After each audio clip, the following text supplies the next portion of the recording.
cool area. I love this area, bro.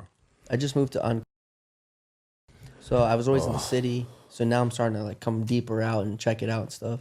I love it out here. It's just more like relaxed. Like that area is definitely more shit going on, but I can't do the traffic in and out of those places. Like I'm sure going up that hill at certain times of the night is just, Bruh. it's just a joke, dude. The gate to my actual gate in my driveway to get in, you got to pray you don't get into some kind of accident. It's got to be against code. I'm serious. I didn't build the house, right? They must have built it before they put in certain driving codes. So thank you so much. So let's say you're coming from the city on Coldwater, right? Like towards the valley. You have to do a full 180 in the middle of one of those tight curves on Coldwater. No shoulder, no nothing. And I'm talking like a sharp 180, no room to Get wrap. into the driveway? Yeah, you have to make a 4-point turn. But why'd you live there? Why would you want to live I there? got a crazy crib. I Yeah. got 6 acres right in the middle. I got Whoa, 9 that's bedrooms. insane, actually. I got mad hills, dirt bike trails. My closest neighbor is the owner of Spotify. I got a sick compound. My guest. So did you buy this house with gambling money? Gambling has provided well for me. Yeah, that's just it's such a crazy concept. Like honestly blows my mind. The first question, by the way, thank you for coming, Mickey. Yeah. Are we live right now? Yeah, we're good, right? Oh, yeah. okay. Obviously you're here because you're an extraordinary gambler. The question is, my first question, I think the most important question, we have a ton for you because I know you've done a lot of cool, but is how does anyone ever be good at gambling? Like how can you actually be good at gambling? Sure. Because that seems like my buddy Steve will do it. Yeah, I play with him. I feel like whenever I'm with him, he's so obviously I've seen him lose, but he consistently is always up. And in my mind, I'm like, that couldn't be me. There's a lot of different like components to that answer. Yeah. The first is like, how can anybody who takes something serious will always be better than someone who takes it like recreationally, right? So 100%. like off rip, if you just understand the rules of the game, then you already have like call it an advantage over guys who don't know the rules, Yeah. right? And then there's certain maneuvers that people don't understand the mathematical probabilities of. Let's keep it simple and say blackjack, right? I love blackjack. Yeah. Love it. Some people don't know By that. the way, I hate how much I like gambling. I have to admit. I think gambling's terrible. I hate how much I love it, bro. Yeah. But yeah, sorry, go ahead. No. So like in blackjack, for example, most people don't know that if you have a soft 18 against the dealer's 9 or 10, you need to take a hit. A soft 18 against a 9 or 10. Yeah. So those are just basic principles in the game. Yeah. That like if you know the game, you go, okay, I know these things. Yeah.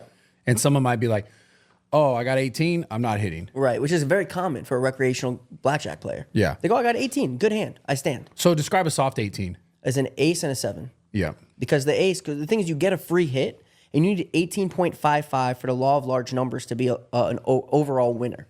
At the end of everything, you win hands once you get to 18.55. So if you're sitting with an 18 and the dealer's a 9 or 10 showing, there's more cards worth 10 than anything else in the deck. They most likely have 19 or 20. You're sitting with a loser. So you have to go down swinging, take the free hit. Worst that happens is the ace turns into a 1. You still didn't bust and you get another hit after that. Yeah. So those are just basic principles though. But you explained to me something when we were at the Power Slap thing and it was about roulette. Yeah. And to me, I'm like, you can't, like there's no way. But when you explain it to me, it does make sense. This idea of like getting the dealer or the guy who's spinning the ball at this game for dealer, roulette yeah. to like make eye contact with you while he's spinning the ball. Cause you think someone, yeah. And this does make sense when you said it. I was like, this guy spinning the ball if he's been doing it for 10, 15 years, like nonstop, hours and hours, then they probably, just like someone taking a shot, know exactly how the shot kind of hits. Yeah. And then they kind of know, okay, he put his numbers here. Let me throw it a little harder. Make it land on the other side. Because they can control the wheel speed and the ball speed. So, okay, so they're spinning both. They're spinning both. They spin the wheel in one direction, ball in the other. So you think it's possible for someone, I guess it is. I mean, how could it I know not it be? is. I know it is.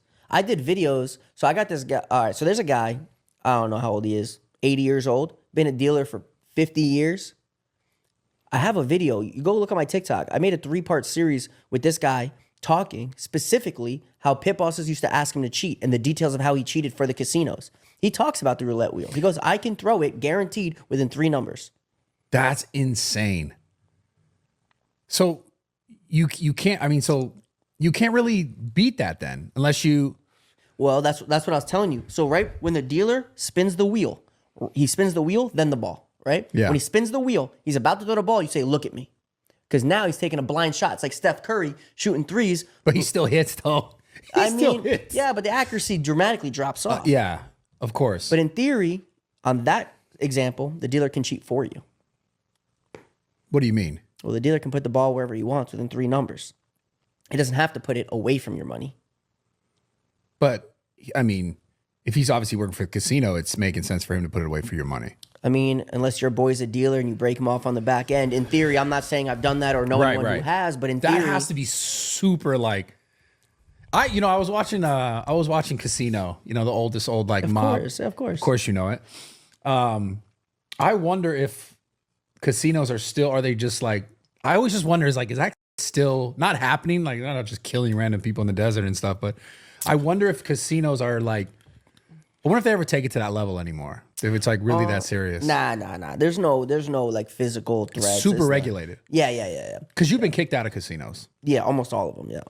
So, well, it's like, just because they know you just, with your win rate must be so crazy. I don't get it though. It's just like, what do you know that you think that maybe you just know all those little ins and outs of the games? That's what happened, bro. So right, so like, bro, first of all, I grew up in an area that was all rich Jews and mobsters, and a lot of these mobsters, if you talk to the grandparents of my friends, they're first generation, the parents are second generation, coming from Bugsy Siegel and Meyer Lansky, right? You know who they are? Yes. Yeah. So a lot of the people I grew up with in my area are people that invented some of the technologies used in the casino. Like, I'll tell you this, I know To beat the gambler. Yeah, to beat the gambler. Yes, okay. I know the guy who helped create these. You know the shuffle machines like in blackjack with it. There's the two. It's a black box. Yeah, it shoots out the decks. Yeah, pulls up. You put one in, and then other one pops out. You pull the cards out and deal whatever. Yeah. I know the guy who helped create the technology in there that puts all the cards back in correct order. So the shuffle machine has laser eyes. It's called eyes, right? They have eyes on there that's reading every card, and the shuffling machine, you think it's shuffling randomly. It's not. It's putting all those cards in a certain position. What? It's a fact. At the end of the night, they can, if they want, they can take that machine off, put all 6 decks in, and rearrange them from ace through deuce in every suit, all 6 decks. If the machine can unshuffle every single one, then it can also shuffle it however it wants. So are they all doing that then? Every casino cheats. Yeah. In ways that, so when I first started saying it, people were like, nah, casinos don't cheat. They don't have to. They have an edge, right? Yeah. Let me make this so painfully obvious. You familiar with Baccarat? Yeah, of course. Right. Steve loves Baccarat. Yeah, he goes crazy. The game is virtually 50-50, right? Yeah. It's like a slight variance. It's like 49 and change, whatever. Call it 50-50 Yeah. for easy, right? That means that you should win half your hands, lose half your hands. Yeah, that never happened. It means you should win half your sessions, lose half your sessions. Then why does everybody who plays Baccarat always lose everything every time? Well, I see Steve not lose though. I don't get it. There are some people who win. Like I'm one. If you say Steve's winning, he's winning. But bro, why does almost everybody always lose in a game that's supposed to always make you break even minus the 5% on half the bets you're paying into the house? So you should always be losing at like 2.5%.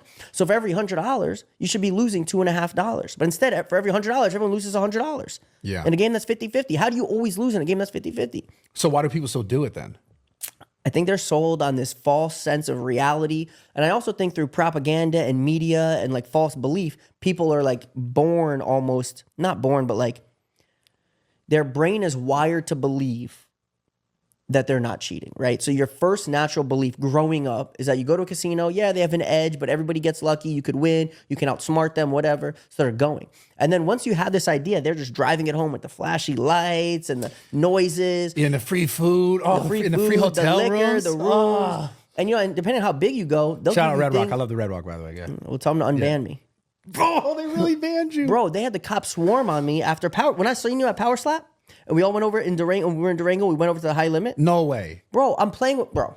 They got you at Durango? Bro. All right, so when we all went from Power Slap, They must see you and be like, oh, you call it. that's what happened. For sure. So there was like 3 tables. You know, Dane, I think, was at the middle table. There's one table on the left wall, and then on the right wall, there were 2 tables. Dane was at the first. Bryce Hall was at the second. Yeah. So the one that Dana was at was so packed. I'm like, I'm not fighting through the crowd. Like, I'm gonna go chill. I seen Bryce at the next table. I'm like, oh, what's up, Bryce, right? So I'm looking over his shoulder. I look up and I see the pit boss holding a piece of paper to the dealer, and it's my information on there. And they're like whispering, whatever, and he's holding it. It's like he's literally holding it like this, and I'm staring right at it.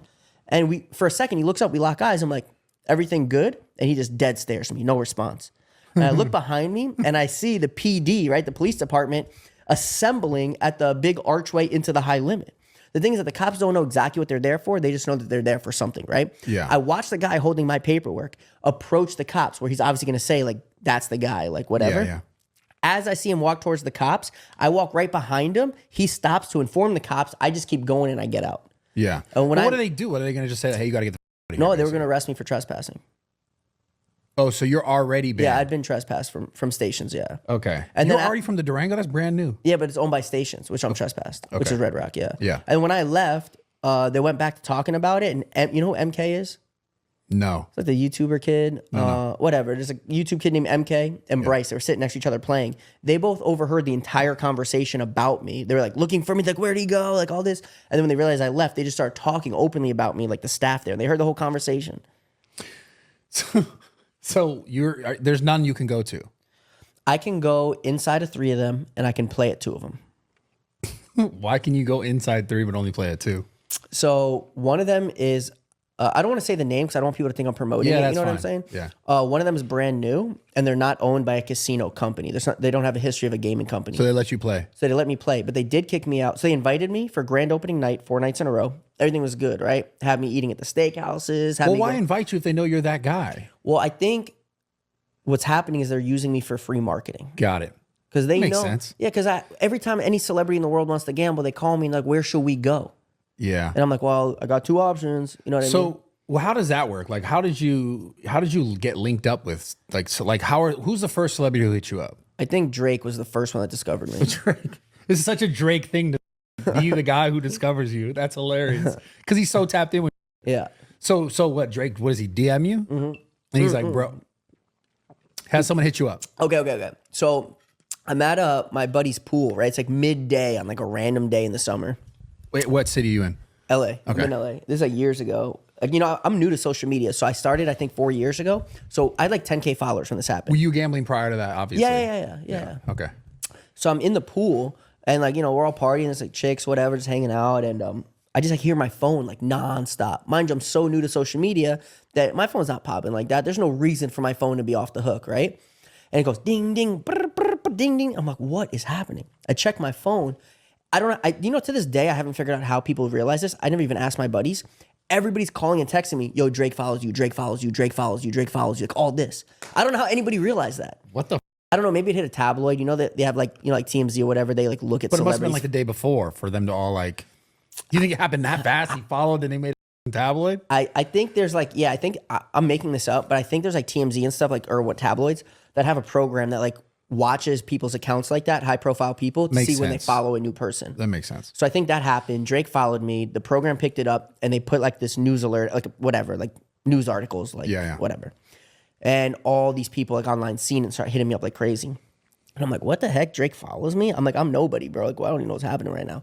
I open up my phone and I put Champagne Poppy and it goes follow back. And I go, he does follow me. Did you message him? Yeah. So I followed him back. Yeah. And I hit him up first and I just said, I forget. I got it. I forget what I said. I don't know. I was just like, hey, bro, like, how you doing? Something like that. Right. And something that was really cool was he started sending me voice memos right away instead of text. Well, the very first message he ever sent me said, we should go to Vegas, bro. We'll clean up.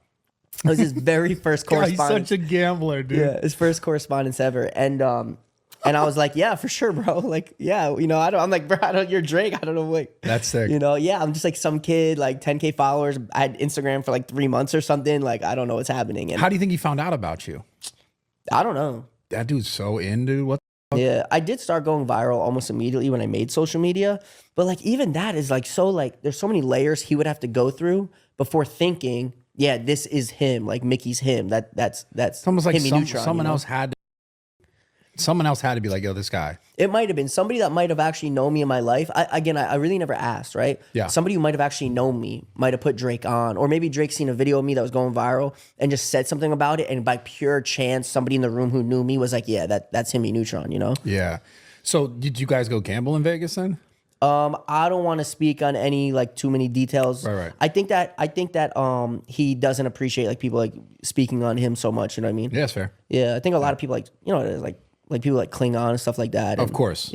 But you've obviously interacted with him. Yeah, for sure. From what I've heard about him, like I've heard from Aiden and different people like in the sort of space, is he just super like chill, like he's super cool. To this day, when someone asks me that, I have to say like he's the most. I want to say like regular. I want to say like regular almost, but it's not the right word. Yeah. Like chill. Like I'll tell you this. Like bro. he's not what you think he could be because of his stature, right? Zero chance, bro. Right. He's the most normal human being I've like spoken to, like even more than some of my own friends, right? I get it. Bro, he sent me a message one time and he was like this. So it's an audio message, right? So now we go to texting and he's texting me, same deal, like audio messages. You know, he's playing online gambling, sending me photos. He's like, you know, asking me advice every night. He's like laying in bed, sending me photos of his TV where he's gambling, this. you know? Yeah. And so all night he's like sending me pictures of him laying in bed gambling on his big TV on He the wasn't wall. sending you the other videos. So. No, I had to troll. Sorry. Obviously not. He sent that to someone else. I don't know how that got out there. Whatever. Yeah. It's all good. Yeah. But I remember like, you know, he's like, what do I do here? What do I do? And I'd give him advice like through the phone like that.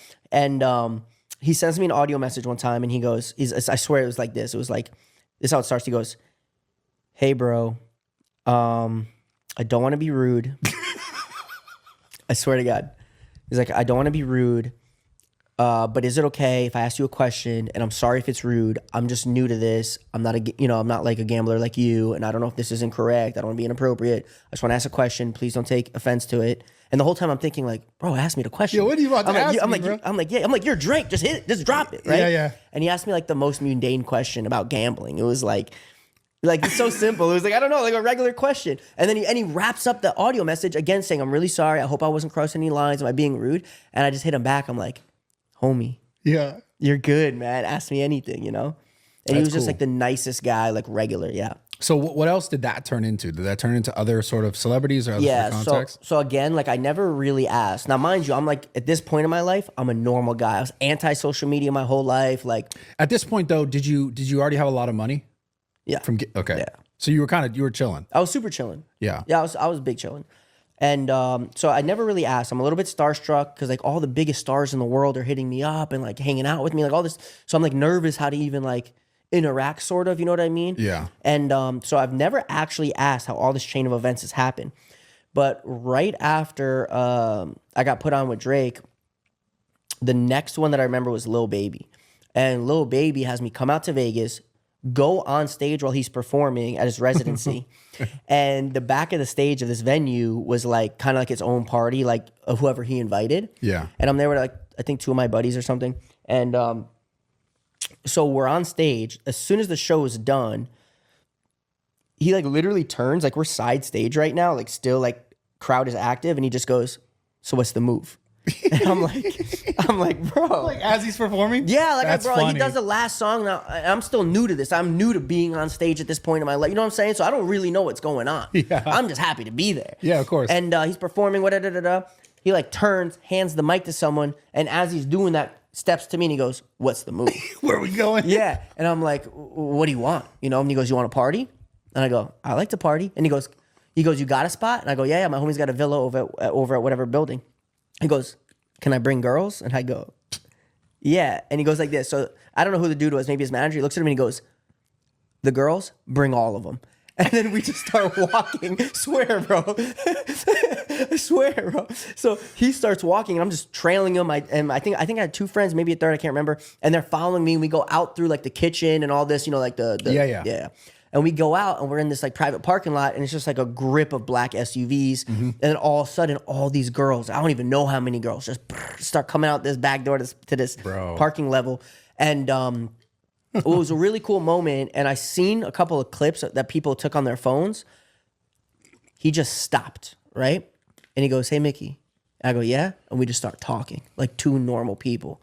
Like, how you doing? Where are you from? How does this work? How does that work? And we just start talking. I don't know how many people. While the girls were getting in the SUVs? Everybody just stopped. You know, they're like following him basically. You know what I mean? course, yeah. So when he stops, the whole crowd stops and they're like 10 feet behind, including his little posse. Everybody basically circled us. So it's like almost like in a movie when there's like a school fight at high school and it's like a huge circle crowd in the middle, is two people fighting. It was like that, but it's just me and him talking. And to him, it was like none of those people existed. He just wanted to know about me, how I was doing, how I was feeling, what I like in life, what I don't like, stuff like that. We start talking.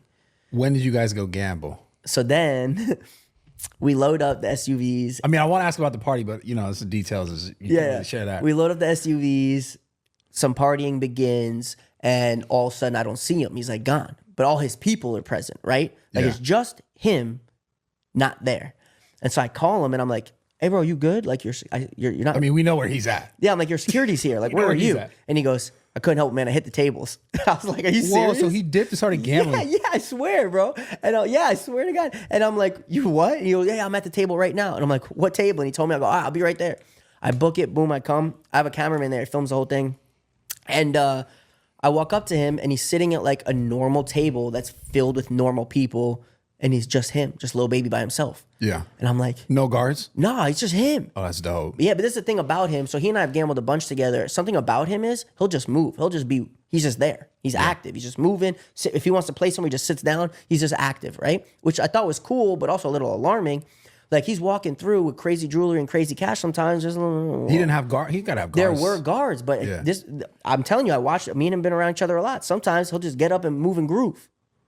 You know, no like assemble team. He'll just like start moving, you know? Yeah. And assemble team. It's hilarious. Yeah. And at this particular time, that was his move. He was just playing with regular strangers, right? Yeah. I walk up, I'm like, yo, like what's happening? Like you winning, losing? He goes, oh, I'm losing X amount. And I go, okay. I was like, let me help you, bro. Like what are these guys gambling with normally? If you could say. In a range, so it's always different. So this is a problem I learned immediately. A lot of them don't understand that they have options that a lot of people don't. Because of the bankroll. Right. Yeah. And they don't know that. And because they don't know that, the casino by default will always set it in casino's favor. So explain that. How can you set? So for example, when you have $1 million line of credit or front money, you will get, depending on the game, a really big betting limit, like $75,000 a hand, right? Yeah. If you don't know to ask for that negotiation. But these are at private tables. I mean, technically it applies to public tables too, but like when we have those kind of money in play, we big gamblers prefer not to be in the mix. We like to have our own thing. Yeah. But in theory, you could hop to a public table and still get those limits, but you have to pre-negotiate it.